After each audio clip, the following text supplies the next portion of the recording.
Has anyone told you to get over something or just move on? Or do you tell yourself that?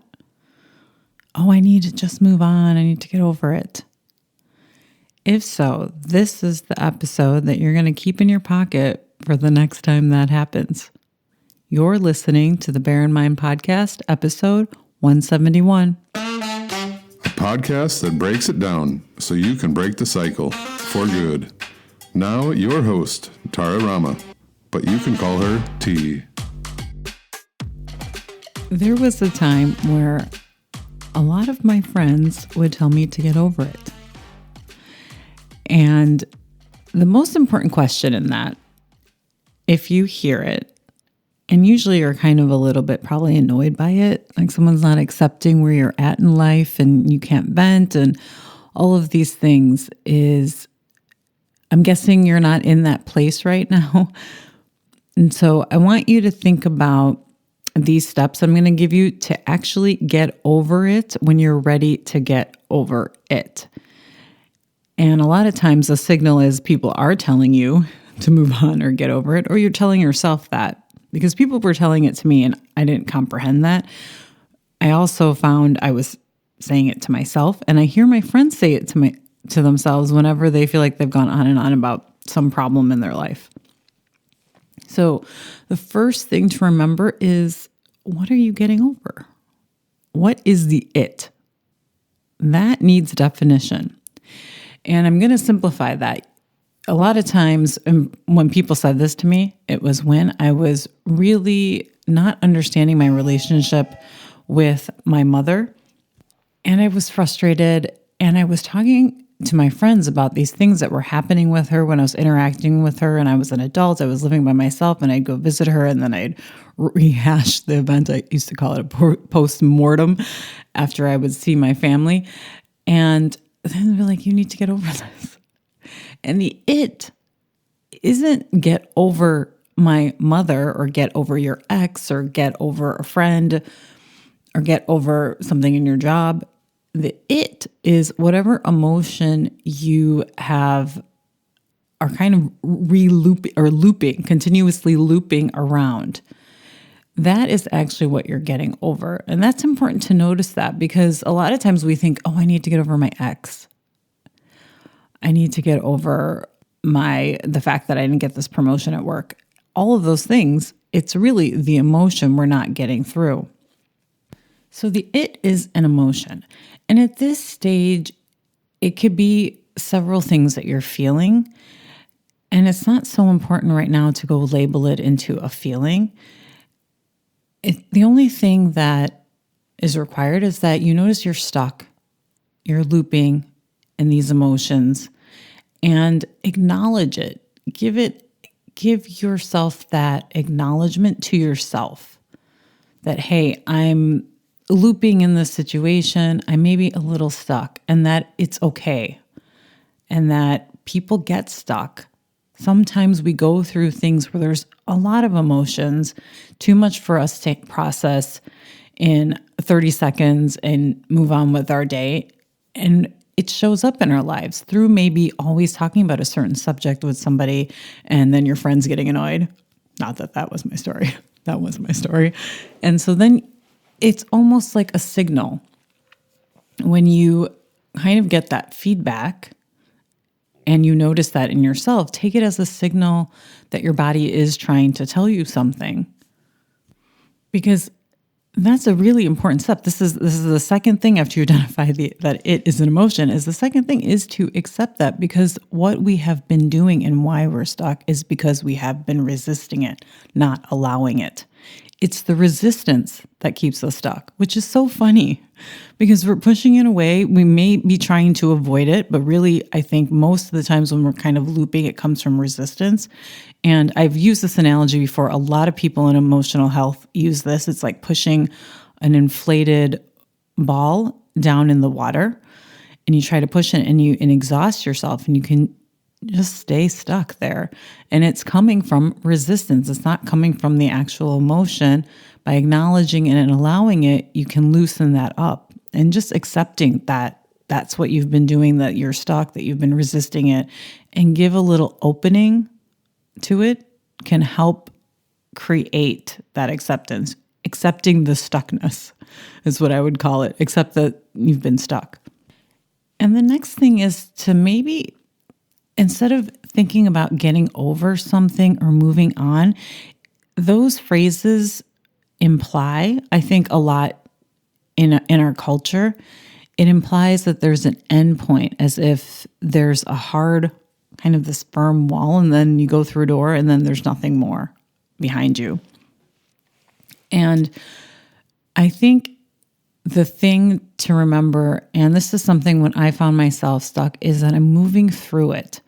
And moving through something doesn't necessarily mean that it's going to be over the next day. When you've recognized that you're stuck and you need to process a lot of emotions, it doesn't mean that the next day, I'm better because I processed some emotions. It can still be there. I worked on my relationship with my mother for 6 months. And when I mean 6 months, I worked on it every day. I wrote things down every day. I wrote those lists that I talked about in the previous episode, and I looked at them, and I got coached on it, and I worked on that. And then I finally felt that there was less of some of that baggage that I had about her. And I noticed that the first thing that I stopped doing was the need to talk about her to other people, the need to discuss every single thing that she did with somebody. So moving through is kind of like, I like to think about this as one of my kids' books, where you move through like a muddy patch.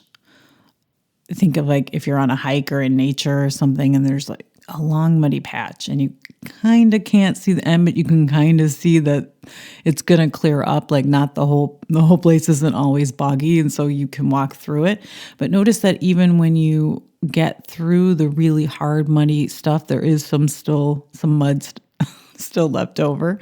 And that's kind of how it's going to be. You're going to move through that patch, and there might be a little patch of mud coming up as you move through it. And it's a process that doesn't happen overnight. Rarely have I said something here that happens overnight. There are things that you can switch in your mind. And I think that for myself, there's been things that have resonated for me where I can all of a sudden think about something differently the next day. But in situations where we find ourselves stuck and needing to get over some experience that we've had, where there's a lot of emotions attached to it, it's nice to think that it's going to be this muddy patch and it's going to clear up and it's going to be nice dry ground.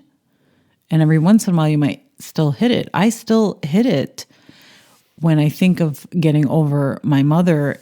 Every once in a while it comes up, like I can see it and I'm like, okay, I need to move through it. And now the process is so much faster. But in the beginning, I did need to dedicate some time to moving through those emotions. And it doesn't mean you take 6 months off. That's not what I did. What I did is I dedicated a little bit of my morning routine to writing out those things specifically about her, understanding how I felt about her, moving through it. And some of that, if you're feeling stuck, it's not going to be 6 months. 6 months was because I had a lot of childhood stuff to go through. Give yourself that time. And when we are in these situations where it's stuck and we've been resisting a whole bunch of emotions, it's our body telling us we need to pay attention to it. We need to give it its due course. And sometimes that means also getting help. So nothing had helped me resolve the relationship with my mother until I gave it attention and I sought help. There are some things that it's nice to have an objective person help you with when you are stuck. And I'll tell you what, those 6 months, talking to someone once a week, when I look at that, and today where I'm at, where I'm not stuck in this kind of relationship, and I have so much better understanding of relationships because I did that work on my mother, I would do it all over again. I'd dedicate that 6 months. I would maybe dedicate more time. I was like, I could have maybe done it faster. And I look at it and I go, I am so happy I did that because it teaches you a skill of how, when you get into a situation, because life happens and you will get stuck and we're human, and emotional experiences will sometimes feel like it hits us from nowhere, but it's really our body telling us something to pay attention to some emotions that have been going on and we've been resisting for a long time. And I'm going to recap those steps. One is really understand what the getting over it is. Whenever you get that signal, what is the it? Get over what? And it is going to be an emotion. And understanding that there is some emotional loop experience that's happening. And then the second thing is to accept that you're stuck. It's not about actually going to just jumping to accepting all the emotions that you're experiencing. Accept that you are stuck. And that the stuck only means that you've been spending time resisting it and pushing it away. And that's all. And now you're stuck and you acknowledge that resistance that's been happening.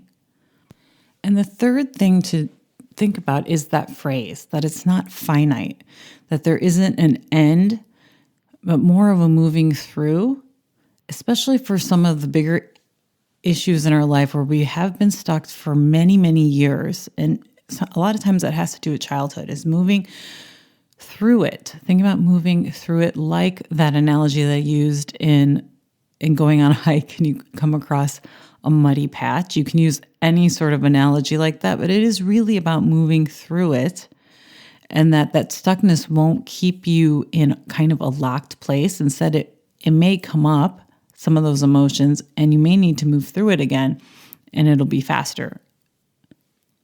And when we're finding that our body is calling that kind of attention, it is sometimes also a signal to evaluate whether or not we need help, whether that's therapy, whether that's life coaching, counseling, all of it, turning to somebody who can give you that kind of objective help.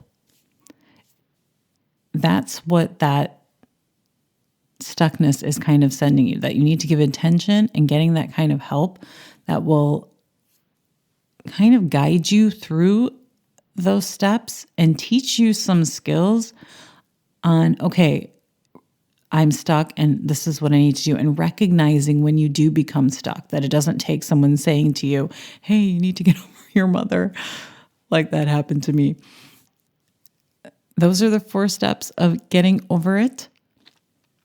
That's all I have for you this week. I'll check back with you next. Thanks for listening.